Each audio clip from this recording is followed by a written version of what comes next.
South India shopping mall the wedding Mantra సరికొత్త wedding collection South India shopping mall.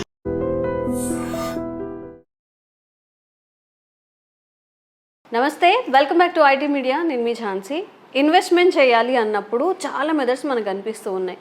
కొంతమంది SIPs తీసుకోమంటున్నారు, stock market, mutual fund చాలా చెప్తున్నారు. And ఇందులో ఒక స్పెషల్ థింగ్ ఏంటంటే మిడ్, లార్జ్, స్మాల్ క్యాప్స్ అనేవి చాలా ఎక్కువగా అనిపిస్తున్నాయి. ఇప్పుడు ఒక సాఫ్ట్వేర్ అయితే స్మాల్ క్యాప్ తీసుకోవడం, కొంచెం బాగా డబ్బులు ఉంటే ఇంకొంచెం పెద్ద లార్జ్ క్యాప్కి వెళ్ళడం ఇలా చేస్తున్నారు. అసలు బేసిక్ థింగ్స్ తెలుసుకుందాం.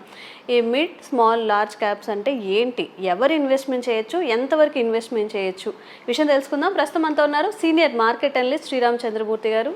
నమస్తే సార్. నమస్తే అండి. సార్, అందరికీ డౌట్ ఉంది ఏంటంటే అసలు వినడానికి కూడా చాలా బాగుంటుంది, mid cap, large cap, small cap అని చెప్పేసి. సో ఏంటివి, ఎంత స్టార్టింగ్ నుంచి, అంటే ఇప్పుడు నా దగ్గర ఒక 1 lakh ఉన్నాయి, లేదా ఒక 50,000 ఉన్నాయి, నేను ఎలిజిబుల్ అవుతానా, ఎక్కడి నుంచి స్టార్ట్ చేయొచ్చు మనం ఇన్వెస్ట్మెంట్ అనేది? ఓకే అండి. అసలు మ్యూచువల్ ఫండ్ అంటే ఒకసారి అందరికి తెలిసిందే, ఒకసారి మళ్ళీ చెప్తాం. మ్యూచువల్ ఫండ్ ఏంటంటే స్మాల్ అమౌంట్స్ కానీ కలెక్ట్ చేసేసి అందరి దగ్గర ఒక కంపెనీ ఏం చేస్తుందంటే ఆ అమౌంట్ కలెక్ట్ చేసి అది స్టాక్ మార్కెట్లో ఇన్వెస్ట్ చేసి ప్రాఫిట్ జనరేట్ చేసి వీళ్ళందరికీ ఇస్తుంది. దీన్ని అసలు మ్యూచువల్ ఫండ్ ప్రాసెస్, దాన్ని ఏఎంసీ అంటాం, అసెట్ మేనేజ్మెంట్ కంపెనీ. ఆ కంపెనీ ఏంటంటే ప్రొఫెషనల్స్ ఉంటారు దానిలో. ఆ కంపెనీ సెబీ రిజిస్ట్రేషన్ చేసుకోవాలి.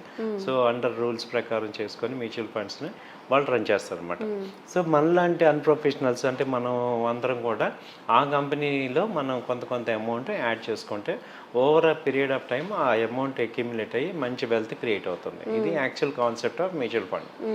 సో దీనిలో ఏంటంటే 2 రకాలు ఉన్నాయి. ఒకటి లంసమ్, అంటే టోటల్ నా దగ్గర మీరు అంటూ 1 lakh ఉంది, 1 lakh ఇప్పుడు వేసేసుకుంటా, మళ్ళీ నేను ఎప్పుడో 5 ఏళ్ళకో 6 ఏళ్ళకో నేను తీసుకుంటాను, అది లంసమ్. సెకండ్ ఏంటంటే ఎస్ఐపి, సిస్టమేటిక్ ఇన్వెస్ట్మెంట్ ప్లాన్, అంటే నెల కొంత కడతాను.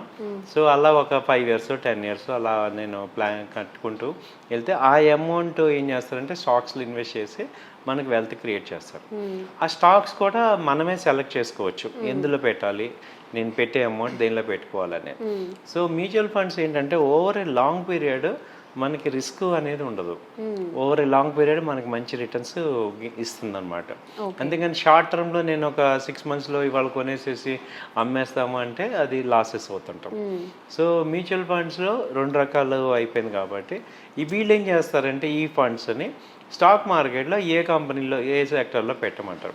ఇప్పుడు స్టాక్ మార్కెట్లో ఉన్న కంపెనీస్ మొత్తాన్ని 3 రకాలుగా కేటగిరీ చేశారు. ఇప్పుడు ఎన్ఎస్సిలో దాదాపు 8,000 కంపెనీలు లిస్ట్ అయి ఉన్నాయి.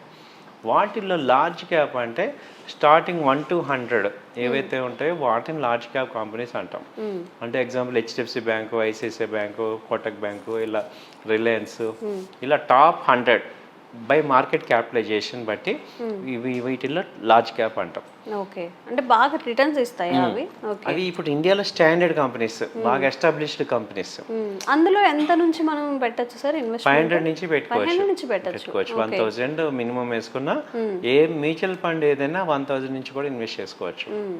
సో అది ఫస్ట్ పాయింట్, లార్జ్ క్యాప్. తర్వాత మిడ్ క్యాప్ ఏంటంటే 101 నుంచి 500 వరకు ఉన్న వాటిని మిడ్ క్యాప్ అంటాం. మిడ్ క్యాప్ కంపెనీలో షేర్ ప్రైస్ 2,000 ఉండొచ్చు, 5,000 ఉండొచ్చు, కానీ అది 101 నుంచి 500 కంపెనీస్లో ఉంటే దాని మిడ్ క్యాప్. ఆ తర్వాత 501 నుంచి మిగతా 8,000 వరకు అన్ని small cap. So small cap companies. దాని తర్వాత మైక్రో క్యాప్ ఉంటుంది. మైక్రో క్యాప్, పెన్నీ స్టాక్స్, ఇలా సెగ్రిగేట్ చేశారు స్టాక్ మార్కెట్. సో ఇప్పుడు మనం ఏమవుతుందంటే ఇప్పుడు లార్జ్ క్యాప్లో అడ్వాంటేజ్ ఏంటంటే మీకు గ్రోత్ కంపెనీ అంటాం వీటిని. అంటే మోడరేట్గా ఇప్పుడు మీరు అన్నట్టు నాకు ఎటువంటి టెన్షన్ లేకుండా మనీ గ్రో అవ్వాలంటే ఇప్పుడు ఎటువంటి ప్రాబ్లమ్స్ వచ్చినా కానీ ఈ పెద్ద కంపెనీలు తట్టుకుంటాయి. కాబట్టి ఓవర్ ఏ పీరియడ్ ఇవి కొంచెం ఏంటంటే స్టడీ గ్రోత్ రేట్ ఒక 15%, 12 to 15% యావరేజ్గా గ్రోత్ రేట్ ఇస్తూ ఉంటాయి. సో కాబట్టి ఒక 5 years 10 years తీసుకున్న వాళ్ళందరికీ కూడా ఇందులో మినిమం గ్యారంటీ ఉంటుంది. ఇది ఫస్ట్ పాయింట్. నెక్స్ట్ మిడ్ క్యాప్లో ఏమవుతుందంటే మార్కెట్ బాగున్నప్పుడు ఇవి బాగా ర్యాలీ ఇస్తాయి, మార్కెట్ ఫాలో అవుతున్నప్పుడు ఇవి కూడా బాగా పడతాయి. సో మిడ్ క్యాప్లో ప్రాబ్లం ఏంటంటే ఇది ఎక్కువ వల్టైలిటీ ఉంటుంది. సో ఇప్పుడు మీరు ఎప్పుడైనా చూస్తే వాళ్ళు ఏమైంది, మొన్న లాస్ట్ ఇయర్ బాగా మార్కెట్ బాగున్నప్పుడు మిడ్ క్యాప్ బాగా ప్రాఫిట్స్ ఇస్తాయి. సో 100 రూపాయలది 500 అవుతుంది. తర్వాత మార్కెట్ పాలైనప్పుడు అదే 500లో ఉన్నది 100 రూపాయలకి వచ్చేస్తుంది. అదే లార్జ్ క్యాప్ అలా రాదనమాట. ఒకసారి గ్రోత్ వెళ్ళిందంటే 20% 30% పడతాయి కానీ 100% పడిపోవు, డౌన్ అవ్వు. సో ఇక్కడ మిడ్ క్యాప్లో అదొక ప్రాబ్లం ఉందన్నమాట. అంటే మార్కెట్లు బాగున్నప్పుడు, ఇప్పుడు మార్కెట్ రికవర్ అయ్యేటప్పుడు మనం మిడ్ క్యాప్లోకి తీసుకోవచ్చు. తర్వాత స్మాల్ క్యాప్ కంపెనీస్ ఏంటంటే ఇవి ఏంటంటే ఓవర్ పీరియడ్ ఒక 2-3 ఇయర్స్ నుంచి 5 ఇయర్స్ మధ్యలో గ్రోత్లోకి వస్తుంటాయి. సో ఇది స్టోరీ. ఓకే. సో ఇప్పుడు నా దగ్గర డబ్బులు ఉన్నాయి, నేను ఒక 5 ఇయర్స్ ఉన్నప్పుడు ఏం చేయాలి అంటే ఇప్పుడు మార్కెట్ ఎక్కడ ఉన్నాము అన్ని చూసుకొని మార్కెట్ రికవరీ ఫేజ్లో ఉంటే ఎక్కువ అమౌంట్ ఈ మిడ్ క్యాప్లో పెట్టుకోవచ్చు. ఓకే. అంటే ఒక 70% దాకా మిడ్ క్యాప్లో పెట్టుకొని ఒక 30% లార్జ్ క్యాప్లో ఇన్వెస్ట్ చేసుకుంటే వెల్త్ గ్రో అవుతుంది.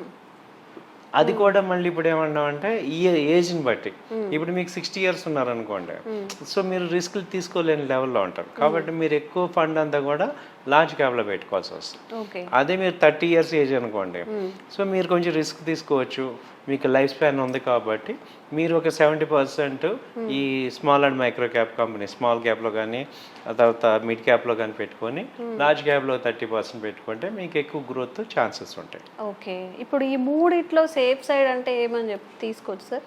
సేఫ్ సైడ్ ఏంటంటే ఓవర్ లాంగ్ పీరియడ్లో అన్నీ ఓకే, మనకి గ్రోత్ ఎక్కువ కావాలి. సేఫ్టీ అంటే ఇప్పుడు షార్ట్ టర్మ్లో రిస్క్ ఉంటుంది. మ్యూచువల్ ఫండ్స్ ఏంటంటే ఎప్పుడు కూడా డిసీవ్ చేయవు. ఓవర్ లాంగ్ అంటే 5 ఇయర్స్ మినిమం మనం టర్మ్ పెట్టుకుంటే మీకు ఎనీ ఫండ్ మనకి మంచి గ్రోత్ ఇస్తుంటాయి. సో అవుట్ పర్ఫార్మ్ రావాలి అంటే ఏం చేయాలంటే ఇండెక్స్ మార్కెట్ ఇప్పుడు ఎక్కడ ఉంది, బాగా బాటంలో ఉంటే రికవర్ అవుతుంది అనుకోండి, అప్పుడు మిడ్ క్యాప్లో కానీ స్మాల్ క్యాప్లో కానీ వెళ్తే మంచి రిటర్న్ వస్తాడు. బాగా టాప్ వెళ్ళిపోయింది అనుకోండి, అక్కడి నుంచి ఏమవుతుందంటే లార్జ్ క్యాప్లో పెట్టుకోవాలి. సో అంటే మనం సిచ్యుయేషన్ బట్టి మనం ఇప్పుడున్న ఎంట్రీ పాయింట్ ఎక్కడ ఉందో చూసుకుంటే మనకి మంచి అడ్వాంటేజ్ అవుతుంది. డైవర్సిఫై చేసుకొని అందులో కొంత ఇందులో కొంత ఇందులో కొంత అలా పెట్టుకుంటూ అది ఇంకా హ్యాపీ. ఓకే. మొత్తం ఒక దాంట్లో పెట్టేయకుండా మొత్తం ఒక సెక్టర్లోనే పెట్టుకుంటూ లార్జ్ క్యాప్లో 30%, దీనిలో 30, మిడ్ క్యాప్ స్మాల్ క్యాప్ 30% పెట్టుకుంటే మొత్తం మార్కెట్లో ఉన్నట్టే ఉంటాం, ఆ గ్రోత్ మనకు వస్తుంది. అప్పుడు ఇంకేం చేయొచ్చు, మళ్ళీ సిచ్యుయేషన్ బట్టి యాడ్ చేసుకోవచ్చు. సో మ్యూచువల్ ఫండ్స్లో అదొకటి ఉంది, మల్టిపుల్స్ యాడ్ చేసుకోవచ్చు. ఈ ఎస్ఐపితో పాటు నాకు ఇవాళ ఒక 50 ఉంది, సో 50,000 ఉంది, ఎక్స్ట్రా బై చేసేసుకోవచ్చు, ఆ యూనిట్స్ బై చేసుకోవచ్చు. అది మీకు అడ్వాంటేజ్ ఉంటుంది. ఇప్పుడు యావరేజ్గా మనకి ఎంత ఇంట్రెస్ట్ రేట్ రావచ్చు sir? Average mutual funds 12 to 15% average returns ఇస్తాయి. ఏదైనా మనం ఎందులో చేసినా ఒక 5 ఇయర్స్ 10 ఇయర్స్ లాంగ్ టర్మ్ తీసుకుంటే సిఏజిఆర్ అంటాం, కాంపౌండెడ్ యావరేజ్ గ్రోత్ రేట్ అంటాం సిఏజిఆర్. సో అది 12 to 15% యావరేజ్ మినిమం. ఓకే. అయితే ఒక ఫన్నీ కామెంట్ ఏమొచ్చిందంటే ఇంతకు ముందు అందరికి అవేర్నెస్ లేదు, ఇప్పుడు అందరూ పెడుతున్నారు కదా, ఇది కూడా కొన్నాళ్ళకి అదే వ్యాపారం అదే మీన్ ఏమంటారు వడ్డీ వ్యాపారాలు ఎలా అయితే అవుతున్నాయో అలా అవుతాయి, ముందు ముందు ఇది కూడా ఇన్వెస్ట్మెంట్స్ అంత రిటర్న్స్ రావని పెట్టారు. ఇది నిజమేనా సార్? ఇట్లా అయ్యే ఛాన్సెస్ ఉంటుందా? అంటే ఇప్పుడు మనకి 140 crores పాపులేషన్లో ఎన్ని వచ్చాయి? 20 crores కదా వచ్చింది. 20 crores మాత్రం ఇప్పుడు ఇన్వెస్ట్మెంట్ చేస్తున్నారు. ఇంకో 20 crores ఛాన్స్ ఉంది. ఇప్పుడు ఒక 140 crores మనం ఒక 40 crores పిల్లలు అనుకున్నాం అనుకోండి, ఒక 40 crores అడల్ట్ అనుకున్నాను, ఓల్డ్ పీపుల్ అనుకుంటే ఒక 60 తీస్తే ఇంకో 60 crores ఏజ్ పీపుల్ మన 20 to 60 మధ్యలో ఉండేవాళ్ళు ఉంటారు కదా, వాళ్ళల్లో 20 crores మనకు ఉంది. ఇంకో 20 crores వస్తే మీరు అన్నట్టు సాచురేషన్ వస్తుంది. అచ్చా, ఓకే. 20 crores రావాలంటే మేబీ కొంచెం టైం పట్టచ్చు కదా? టైం పట్టచ్చు. సో అంత అవేర్నెస్ ఇంకా రాలేదు ఇన్సూరెన్స్కి కానీ. ఇప్పుడు సాచురేషన్ అంటున్నారు కానీ ఏమీ రాలేదు. ఇంకొక మన జనరేషన్ అయిపోద్ది, ఇంకో 20 years తర్వాత వస్తుంది. అంటే ఇప్పుడు యూఎస్లో ఏమవుతుంది, 90% అందరూ కూడా మ్యూచువల్ ఫండ్స్ లో ఉంటాయి. ఆ స్టేజ్కి మనం వెళ్ళాలంటే ఇంకో 20 years పడుతుంది. అవును, చాలా మందికి తెలియదు కూడా, అదేంటి మోసం చేస్తారు, నేను మా పక్కింటి వాళ్ళకి ఇస్తానంటారు కానీ ఇందులో పెట్టాము అంటే ఎవరికి ఇస్తాం, ఎవరు కాగితాలు రాస్తారు, మనకి ఆ వేలో ఉన్నారు చాలా మంది, చాలా ఎక్కువ డబ్బులు ఉన్న వాళ్ళు కూడా. ఓకే. అవును, ఎక్కువ లేడీస్ ఇంకా అవేర్నెస్ రాలేదు. లేడీస్ అందరూ ఏమవుతున్నారంటే గోల్డ్ కొందాము, లేకపోతే బ్యాంక్లో పెట్టుకుందాం, ఇల్లు కొందాం అనుకుంటున్నారు. సో ఈ సెగ్మెంట్లో కొంత అవేర్నెస్ వాళ్ళకి వస్తే ఆటోమేటిక్గా అందరికి వచ్చినట్టే. సో ఇప్పుడిప్పుడే కొంచెం ఎడ్యుకేటెడ్ లేడీస్కి అవేర్నెస్ వస్తుంది, వాళ్ళందరూ చేస్తున్నారు. వాళ్ళు నెక్స్ట్ వాళ్ళ జనరేషన్కి ఇంపోర్ట్ చేయడం ద్వారా మొత్తం అందరికీ వస్తుంది. But it is a mutual fund అనేది మంచి కాన్సెప్ట్ అండి. ఈవెన్ డైరెక్ట్గా ఇన్వెస్ట్మెంట్ చేయలేక మార్కెట్లో చేసే బదులు ఆల్టర్నేట్గా ఇండైరెక్ట్ వేలో చేయటం అనేది మంచి concept. Okay, thank you sir. Thank you అండి, నమస్తే.